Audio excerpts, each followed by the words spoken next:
Welcome to the Prosperity Perspective by DML, a conversation about how successful business owners invest their hard-earned money to preserve their wealth and what they might have done differently in hindsight.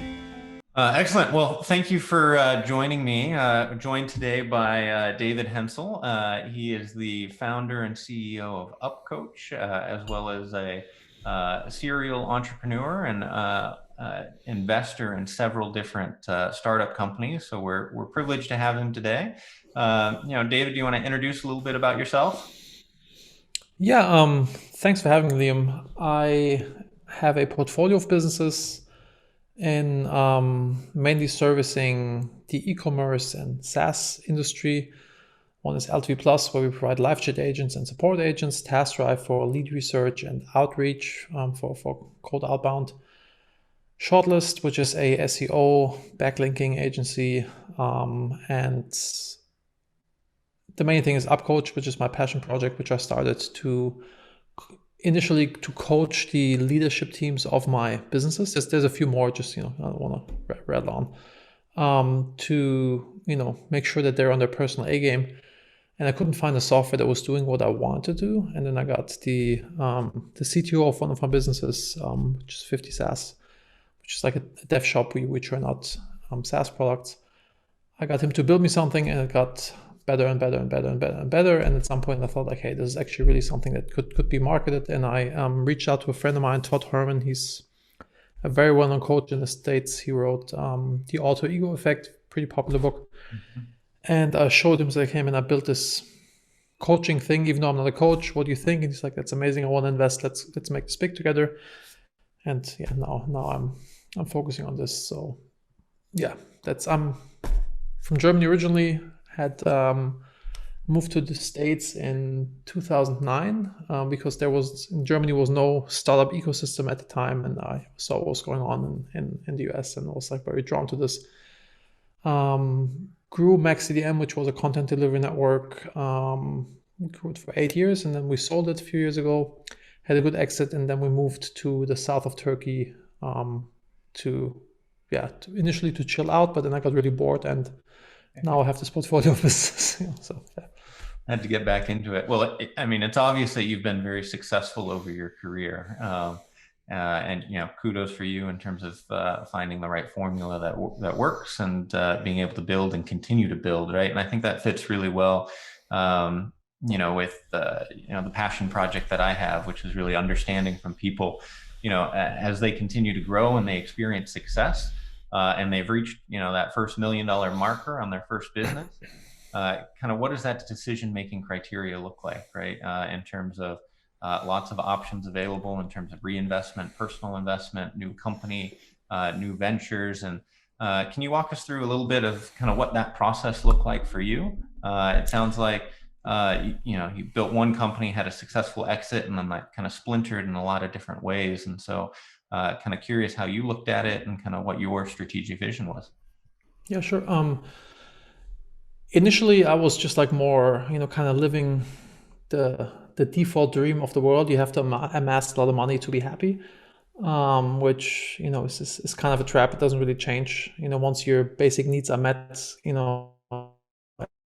everything else is just an account or and also playing the keeping up with the Joneses game is also not very healthy. I think it's pretty stupid.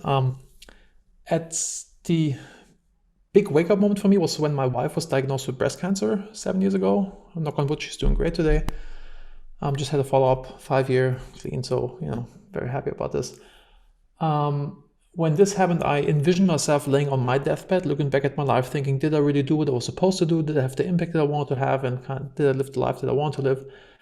And this, a lot of things came clear to me that I want to have a positive impact. And, I thought a lot about, like, how can I do this? And MaxCDM was cool and all, and it was growing, was fun, cool team, but it was not really the thing that I thought that I want to do in terms of impact. So I talked with my business partners to sell it, and we did. And I thought long and hard about, like, what should I do? How can I have impact? And I started a course called Managing Happiness to help people to apply business principles to their family life. I thought this could be a good thing. But then I read this book called Conscious Capitalism, which the idea is about, like in the old way of doing business is you have to increase shareholders' value. It's the only reason why business exists. The new way of doing business is, or the conscious way of doing business is, you want to do good by all stakeholders of the business, meaning your employees, so your suppliers, your customers, the investors, the environment, the planet, everything, right? And when you're in this mindset, then a business is actually the best vehicle to have a positive impact. And so this, gave me the drive to get back into business and, provide a lot of jobs for a lot of people. My goal with the outsourcing businesses is to get to 10,000 people. It's still some way to get there. We're like at 300 or so. But this was like kind of my driver in terms of like, what do I do with my money? And I think it's really important with your money because that's the only real voting power that we have to vote with your wallet and kind of like do the stuff that you think has impact, and also kind of really realize like what do you really want out of life, kind of figuring out your personal mission and vision and your core values, and kind of then living by this, and also investing through this filter. Fascinating. I'm glad to hear that your wife is in full remission and everything is good there. That's always good to hear. Kind of as you look back, it seems like that was a key moment for you. If that health kind of crisis hadn't come up, do you think you would have gotten to where you are today and made that pivot, or do you think you'd still be kind of in that your first content company trying to grow it as big as possible to put the money in the bank? I think it would not have been this drastic, but I kind of like kind of became more, I guess, spiritually aware, or kind of like waking up kind of what really matters in life over time. But this was like definitely the boost button to kind of like make decisions faster. It's if you read 7 Habits of Highly Effective People, it's a really good book for everybody who hasn't read it. There's like one exercise in there called the funeral exercise, where you envision your own funeral, and people that are important to you give a eulogy, and what do you want them to say, kind of like beginning with the end in mind, kind of working backwards, figure out like what you actually really want to do. Yeah. For me, I'm right in the midst of unpacking a lot of that. And for me, the catalyst was kids, right? As I look back and, how are my kids going to remember me, and what does that look like? And it's powerful to think about, right? Because, my personal viewpoint, and I think you're similar, we can't take our money with us wherever we go next, right? And so, right, what's that impact that you're creating on other people's lives? And that sounds like that resonates really well with you, and kind of ties into where you are today. Yeah, and also, like having more money doesn't make you happy. I think, we all kind of wired to help other people. And if you can help, this is like, for me, the main driver, if I can help other people to make them successful or to overcome personal hurdles or whatever, this is like the thing that makes me the happiest. And also in business, like if you provide value to people, aka helping other people, money is a side effect of this. So if you figure out how to provide the most value to the largest amount of people out there, you'll be the richest person around. So it's just like kind of a measure of success, playing some game, but it doesn't really contribute to your happiness. Yeah, no, that makes sense. So if we rewind a bit, with your first company, you kind of had this realization that, hey, not really what I wanted to do, and looking for a pivot. What are the things that you needed to do to position that company for an exit, right? And how did that influence kind of where you put your time and money with that entity to prepare you to get where you wanted to be ultimately? That's actually, I had an exit before. I had a few businesses in Germany. One was initially, we chatted a little bit before the call, and you were like, went the academic route, and went, did Yale and UCLA. I think, I went the complete opposite way. I went to 14 different schools and got kicked out of all of them. And now, with age 15, I just dropped out of school and was kind of lost at some point. And then a friend of mine said like, hey, you're good with computers, how about we start a business together? And I was like, yeah, I have nothing else going on, and so this is kind of like how I found the entrepreneurial way, which, was, kind of made for me. And then I had an e-commerce business in Germany, which I sold, and this gave me the money to get my investor visa to move to the US. So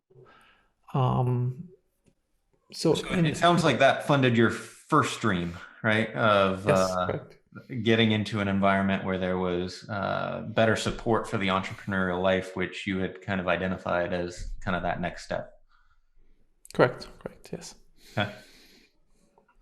And do you want me to, Yeah, so I guess from there, right, you had a successful exit that funded essentially your transplant, right? Did that also fund the startup of the next entity?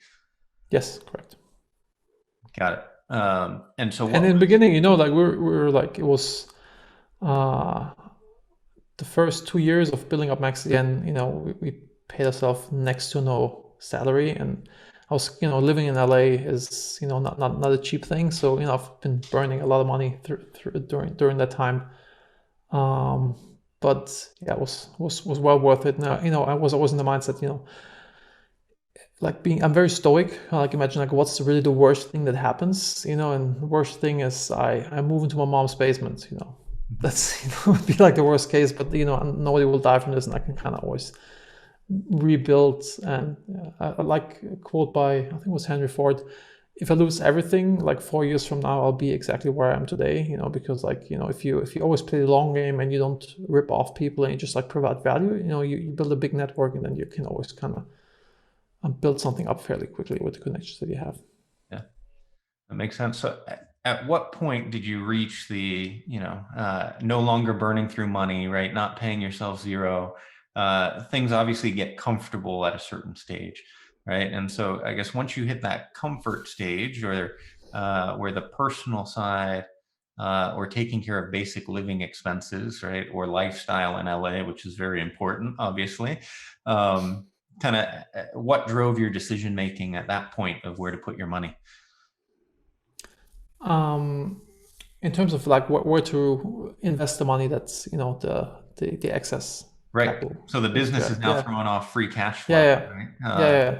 You dump it back in. Do you take it personally? Kind of what did you do? I mean, we grew the business, like we dumped everything back into the business. Like we kind of like also operate on a razor thin margin, because we just like heavily reinvested, because like the idea is like if we pull it out, we have to pay a lot of taxes on it, versus like if we just like put it into this machine that kind of keeps on growing, and then we have like this exit where we pay less taxes on. Like it's just stupid to just like pull money out. And it's always been very like frugal, not keeping up with the Joneses. I was driving a smart car, and my business partner was driving a old Mini Cooper, and we had employees with Porsches, Mercedes, and BMWs. So it's just kind of like being like, yeah.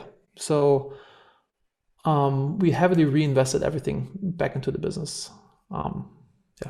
Did that sustain all the way through until your exit, essentially? Yes, we actually bootstrapped the businesses, which is kind of crazy to bootstrap a content delivery network, because it's pretty capital intense. Right. But my business partner had money from a previous exit. I had money from a previous exit, and so we kind of did this. Yeah. Interesting. That's fascinating. So as you fast forward to today, kind of what's changed for you in terms of obviously you don't have to bootstrap if you don't want to. The tax implications are now very different. Everything is bootstrapped, because I mean it's kind of self-funded. I'm not getting outside capital, in all of the businesses, which I'm thinking about doing with UpCoach now, because there's just like such a big